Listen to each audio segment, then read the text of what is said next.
All right, let's talk about that feeling. You know the one, the dread that creeps in when your phone starts ringing out of nowhere? Why does a simple sound send so many of us into a mini panic? Well, we're going to get right into the psychology behind it.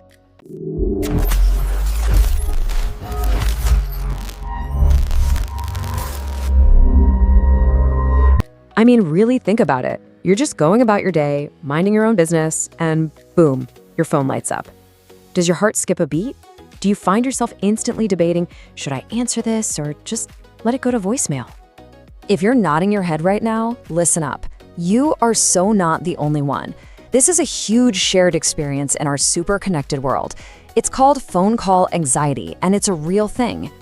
So let's start right there with that immediate gut level reaction. The second that call comes in, before your brain has even had a chance to process who it is, it's almost like a reflex, isn't it?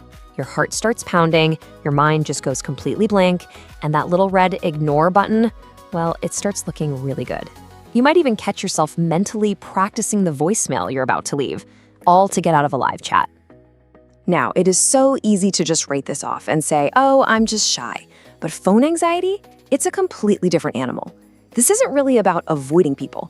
It's about avoiding the phone call itself. See, shyness is this big, broad thing, right? You might get nervous at parties or when meeting new people. But with phone anxiety, you could be totally confident in person. You can be the life of the party, but the moment an unscheduled call comes through, all that stress just floods in. It's about the medium, not the meeting. So, if it's not just shyness, what is the real problem here? Well, it boils down to one word: pressure. A phone call feels like you've been suddenly shoved onto a stage with no script and no idea what your lines are. I love this quote because it just nails it. A phone call is a real-time performance with no rehearsal. Think about that. Unlike a text or an email where you can carefully craft your words, a call demands that you are on instantly. It's live theater, and you're the star. And that pressure kicks off this vicious anxiety cycle in your brain. First, the ring. That's your cue. Instantly, the spotlight is on you. There's zero time to prep, which creates this intense pressure to sound smart and say the right thing right now. And that leads to this overwhelming fear of being judged for every little pause or fumbled word. But it's not just the performance pressure. It's the fact that you're performing with half the lights out. You're trying to communicate with massive blind spots. Okay, to really get this, we gotta look at how humans actually communicate. You've probably heard of this model before. It suggests that a whopping 55% of our meaning comes from body language. Your tone of voice is another 38%, and the actual words you say, that's just 7%. Crazy, right? So what happens the second you pick up a phone? Boom. You instantly lose over half of the data you rely on to understand someone. You're basically flying blind, with absolutely no visual cues, no nods, no smiles, no eye contact to help you read the situation. And the result of that? Our brains go into overdrive. We're desperately trying to fill in all those blanks.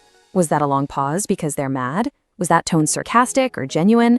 All of this guesswork is exhausting, and it's a huge, huge source of anxiety. And here's the kicker. All of this is made so much worse by our modern habits. The way we choose to communicate today has totally rewired our expectations for how we interact with each other.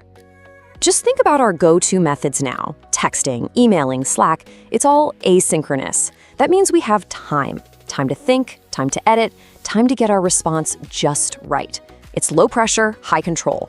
A phone call is the polar opposite. It's high pressure, totally immediate, and gives you very little control.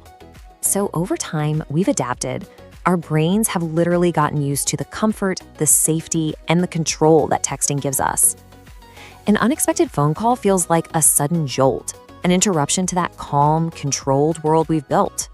So when you piece it all together, the performance pressure, the missing information, and the fact that our brains have been retrained, you arrive at a really powerful conclusion. That anxiety you feel when the phone rings, it's not a flaw, it's not a bug in your personal system.